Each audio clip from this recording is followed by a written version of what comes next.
the ultimate debut, abstract.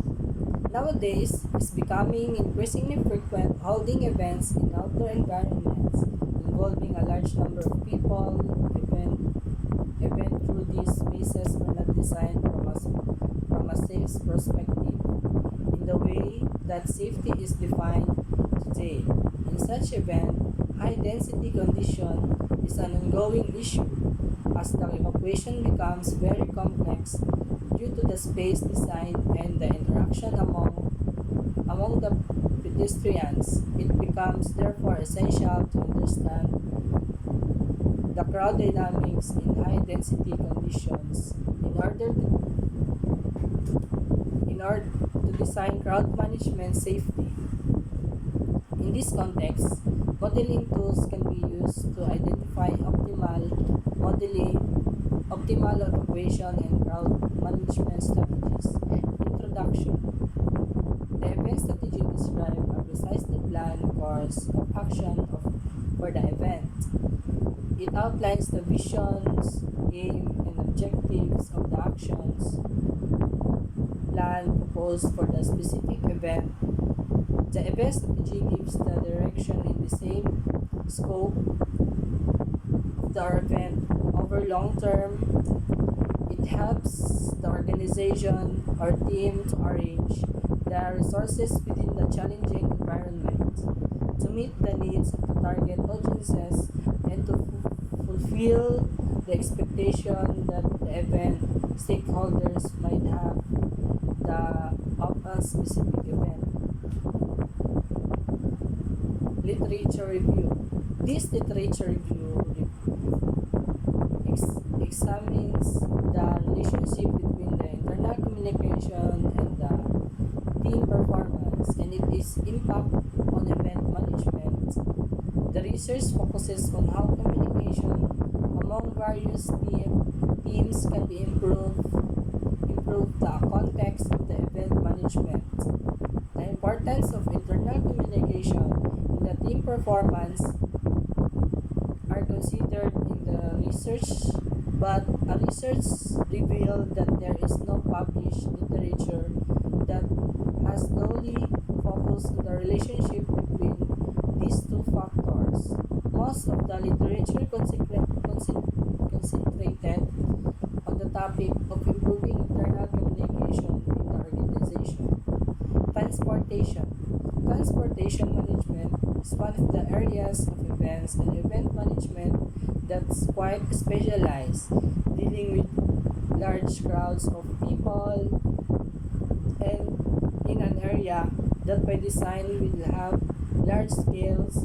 Vehicle movement requires proper planning and movement as a lot to it, and it should be done by the experience of people who understand crowd movements and the dynamics of those mixed and vehicle movements. Human resource.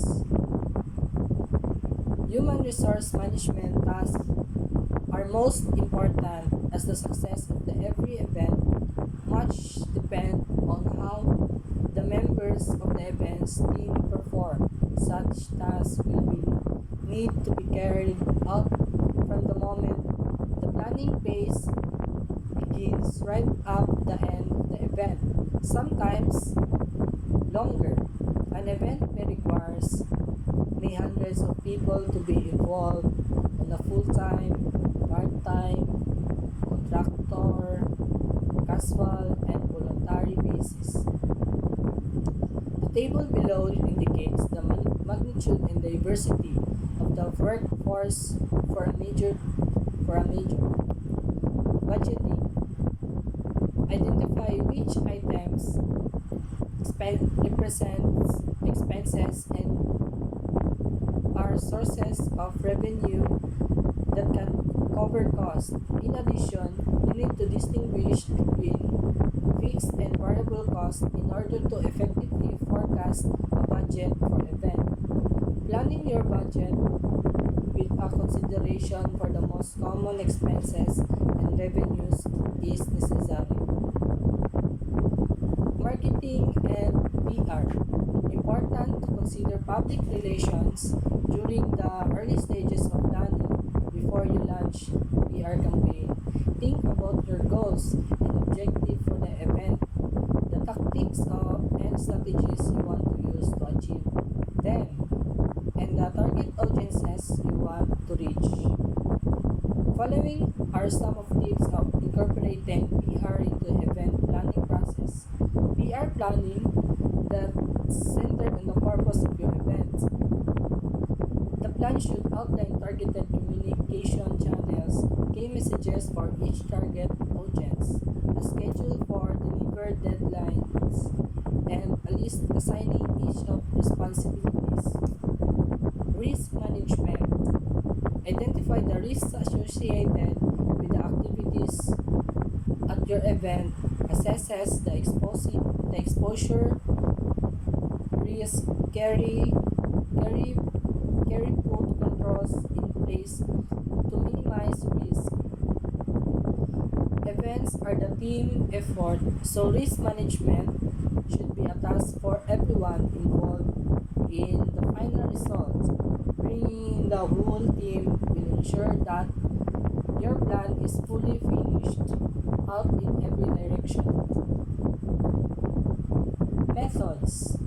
The study might include an intervention such as a training program, some kind of social activities, and introduction of a change in the person living environment. Often, the interaction will be followed by some of kind tests, sometimes before and after intervention. In other cases, the person may be asked to compute a questionnaire about his or her feelings level to satisfaction or general well-being. Some studies are just based on the group. The research might be interested in observing people's reaction to behavior and before and after curtains interventions. One of the groups serves as a control group and it's exposed to the intervention. This is quite similar to the produced in the intervention clinical trials whereby one group does not receive the environment drug. Findings and results. Planning before the event. Make sure every discuss with the salesperson in the event contract before signing. Put down a deposit and discuss when the final balance is due. Make a schedule for remaining payments and figure out how you will make them. If the venue has rental equipment such as tables and chairs, draft a room diagram with a estimated number of tables and chairs you'd like to have. If the venue does not supply rental equipment, reach out to the rental company who will deliver to and pick up from the venue.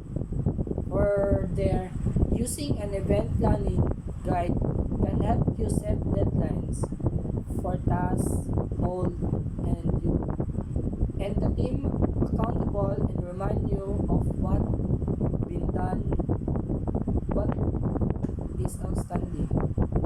Determining objectives. One way to identify objectives is to first examine the project goals or aims or the long-term result of project. They indicate what a business wants to achieve through a project. Objectives are short-term practical routes to achieve goals. Must first differential between goals and objectives, and then ensure the objectives are useful paths toward defined goals. Facility and decision. The goals of the organization is customer design for that it needs access to the customer at minimum possible cost. This achieved by developing location strategy. Location strategy helps the company in determining products, offering, marketing, market demand forecast in different markets. But location to access customer and the best manufacturing and the service location. Event staff as volunteer as human resource. Volunteers are often said to be the backbone of the non-profit organization, and although they tend to perform their duties out of care and concern for the beneficiaries of the non-profit organization, each are likely has a key role to play a facilitating their engagement, commitment, and performance.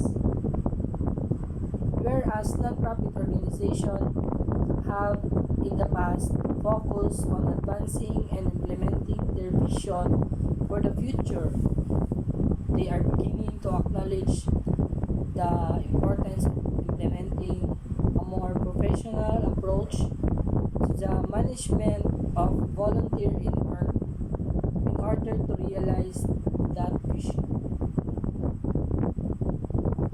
Staging the event. Event staging is often an overlooked element in the creation of success. Conference event staging often importances complex elements such as rigging and lighting, trusses, video screens, blown sound system, and events of goods like screens, drapes, and sets materials.